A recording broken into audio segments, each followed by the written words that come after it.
தமிழ்நாட்டில் திமுகவிற்கு எதிர்நிலையில் இருக்கிற கட்சிகள் வந்து கூட்டணியாக இருந்தாலும் சரி, தனித்தனியாக இருந்தாலும் சரி, அவர்கள் அத்தனை பேரும் பாஜகவால் இயக்கப்படுகிறார். தாவேகா விஜய் வந்து ஆரம்பம் முதலாக நான் அந்த குற்றச்சாட்டை தான் முன்வைக்கிறேன். விஜய் வந்து பாஜகவினுடைய ஒரு அணியாகத்தான் அவர் அரசியலுக்குள்ளே வந்திருக்கார். அப்படிங்கும் போது அவர் இவங்களோட கூட்டணியில சேர்ந்தாலும் சரி, கூட்டணியில் இல்லாமல் இருந்தாலும் சரி, அது பாஜகவுக்கான ஒரு ஆதரவு கட்சியாகத்தான் இருக்கும். எப்படி அப்படின்னா, அவர் 5 பேரை தன்னுடைய கொள்கை தலைவர்கள் அப்படின்னு சொல்றார். அப்போ அந்த 5 கொள்கை தலைவர்கள் ஒருவரான பெரியார் வந்து கடந்த வாரம் வந்து முருகபக்தர்கள் மாநாட்டில் வந்து பெரியார் வந்து அவமதிக்கப்பட்டார். அப்ப அது போன்ற காணொலிகள் தான் இருந்தது.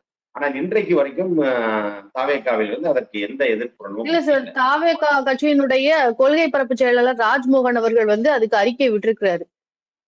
இல்ல அது இது போன்ற குரல்கள் மீண்டும் மீண்டும் வந்த பிறகுதான் வந்து ராஜ்மோகன் எடுக்கிறார். ஏன் விஜய் பண்ணல? இல்ல திருமாவளவன் அவர்கள் எல்லாருமே வந்து சொல்றதுக்கு முன்னாடியே ராஜ்மோகன் அவர்கள் வந்து பதிவு பண்ணிட்டாரு. ஏன்னா இல்லங்க, அது ரைட்டுங்க. இப்ப ராஜ்மோகனை எத்தனை பேருக்கு தெரியும், விஜய் எத்தனை பேருக்கு தெரியும்? அப்ப நேரடியாக பாஜகவை கண்டிப்பதற்கு விஜய் பயப்படுகிறாரா?